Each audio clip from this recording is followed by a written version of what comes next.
Okay, अभी same सम को हम कैसे सॉल्व कर रहे हैं, मेश करंट या लूप करंट में। इसमें ना जनरली क्लॉकवाइज ही एज्यूम कर लो। अभी मैं एज्यूम कर रहा हूँ कि ये पूरे रास्ते से एक करंट जा रहा है I1, ये पूरे रास्ते से I2 जा रहा है इस तरह, और ये पूरे रास्ते से I3 जा रहा है। अब ऐसा आप बोल रहे हैं कि यार सर ये यहाँ पे तो दोनों आ रहे हैं, ये है ना कॉमन ब्रांचेस भी आएंगे जहाँ पे आपको दोनों के बारे में सोचना है। जैसे अभी 3 ओम के बारे में सोचेंगे तो I1 भी है और I2 भी है। 6 ओम के बारे में सोचेंगे तो I1 और I3 है। ऐसा है। अभी हम पहला लूप कौन सा, ये ट्रैवल कर रहे हैं, KVL लगा रहे हैं। अब आपने निकला, आप कहाँ से निकले, ये आपके रास्ते ABCDEFG और H फॉर एग्जाम्पल, राइट। आप पहला लूप बनाएंगे A to B, B to G, F, H और फिर से A, राइट। अब आप निकले A से, आप कैसा घूम रहे, ऐसे घूम रहे, और I1 भी वैसा ही घूम रहा है ना। I1 की डायरेक्शन और आपकी डायरेक्शन सेम है, तो 1 इंटू I1 लिखूंगा मैं, समझ रहा है क्यों। अब आप तीन ओम की बात कर रहे हैं हम लोग। अभी 3 ओम में देखो क्या हो रहा है, आपका I1 ऐसे जा रहा है और I2 उल्टा जा रहा है कि नहीं आपके लिए, आप ऐसा जा रहे हैं इधर से, आप ये लूप सोच रहे हैं, और I2 आपके अपोजिट है, तो आप क्या लिखेंगे, 3 इंटू I1 माइनस I2। फिर आएंगे आप 6 ओम के बारे में सोचो। 6 ओम में देखो आपका ये I1 नीचे आ रहा है, आप I1 वाली लूप पे चल रहे हैं, और I3 ऊपर जा रहा है, तो क्या लिखेंगे आप, 6I1 माइनस I3। और बैटरी का क्या आ रहा है आपके रास्ते में, माइनस आ रहा है, तो -10 इज इक्वल टू 0। अब ये इक्वेशन आप सॉल्व करेंगे, क्या आएगा, I1 3I1 और 6 9 प्लस 10I1 आ जाएगा, राइट। 10I1 और -3I2 minus 6I3 is equal to 10। क्या गलत हो रहा है, ठीक है। ये इक्वेशन नंबर 1 है। वैसा अभी दूसरा लूप कौन सा बनाऊं मैं, BCDGB बना लो, चले ये वाला लूप बना लो।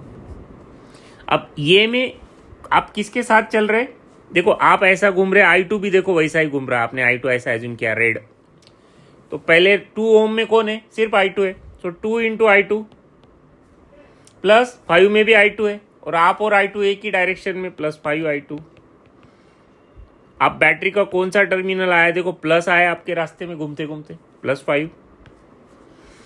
अब आप ऊपर जा रहे, प्लस आप देखो अभी 3 ओम के बारे में सोचो क्या हो रहा है, आप जा रहे हैं I2 के साथ, ऊपर से कौन आ रहा है, उधर से I1 आ रहा है, I1 और अब अभी I1 आपके अगेंस्ट है, क्योंकि आप किसके लिए चल रहे हैं, I2 के लिए चल रहे हैं। फिर आप क्या लिखेंगे, 3I2 minus I1 is equal to 0। Loop आपका खत्म हो गया ना, आप वापिस B पे आ गए। अब आप बोलो क्या बन रहा है आपका फाइनली, -3I1, ठीक है, और I2 कितने, 7 प्लस 3 10I2, ठीक है, 10I2। और I3 है क्या इसमें, कुछ नहीं है ना I3 का कुछ। देखो ये रास्ते पे I3 रजिस्टर नहीं था ना, बैटरी थी, plus 0I3 is equal to is equal to -5। क्यों -5, ये 5 को उधर ले जाऊंगा ना मैं। इक्वेशन नंबर 2 बन गया। अब एक और इक्वेशन बनाएंगे हम लोग। अब रिकॉर्डिंग अभी एक काम करने, ये 2 अभी लास्ट लूप कौन सा है आपका, GDEFG, ठीक है। किसके लिए लिख रहे हैं आप, I3 के लिए चल रहे हैं आप। देखो आपने G से स्टार्ट किया चलना, रास्ते में क्या आई, बैटरी आई, -5 लिख दो, ओके। फिर जा रहे हैं आप नीचे आप जा रहे हैं ऐसा, 4 आपके साथ, मतलब 4 प्लस 4I3 लिख दो। बैटरी का कौन सा आएगा, माइनस आया, माइनस लिख दो, -20। फिर ऊपर जा रहे, देखो अभी 6 वाली केस देखो क्या हो रही, 6 वाली केस, आप जा रहे हैं ऊपर I3 के साथ, ऊपर से कौन आ रहा है, उधर से I1 आ रहा है, तो 6 इंटू, देखो I1 और I1 आपके अपोजिट है, तो इसलिए आप क्या लिखेंगे, I3 minus I1 is equal to 0। देखो अभी मतलब फाइनल इक्वेशन क्या है, -6I1, ओके, प्लस I2 है क्या इधर, नहीं है ना कोई भी, तो बस 0I2 लिख दो, आपको क्रैमर्स रूल लगाना है। और I3 कितने बन गए? 6 + 4 10 I3 बन रहा है आपका, is equal to 25। Equation number 3।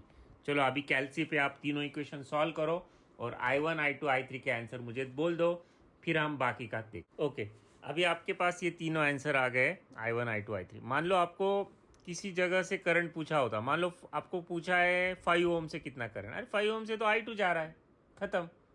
हाँ, अगर आपको पूछते कि 3 ओम से कितना जा रहा है तो क्या सोचना है मालूम है? 3 ओम के बारे में अगर आपको सोचना है तो क्या सोचना है? देखो 3 ओम है, ये आपका उधर से आ रहा था I1 और ये आपका था I2, करेक्ट। अभी 3 ओम में से जाने के लिए I1 का आंसर कितना है, ये I2 का आंसर कितना है, कौन बड़ा है? I1।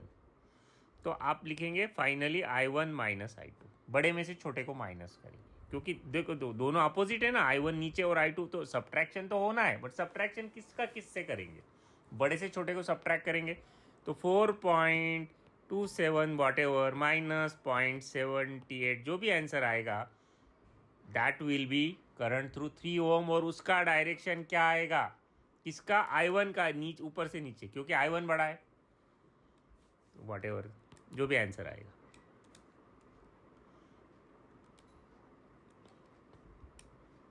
ठीक है, 3.49। ठीक है, अब ये आप जो पिछले मेथड में भी आप कैलकुलेट करना, ये मेथड से भी कैलकुलेट करना, आपको इक्वेशन चेक कर लेना आप, दोनों के आंसर क्या आने चाहिए। किसी भी ब्रांच के लिए करंट का आंसर सेम आना चाहिए।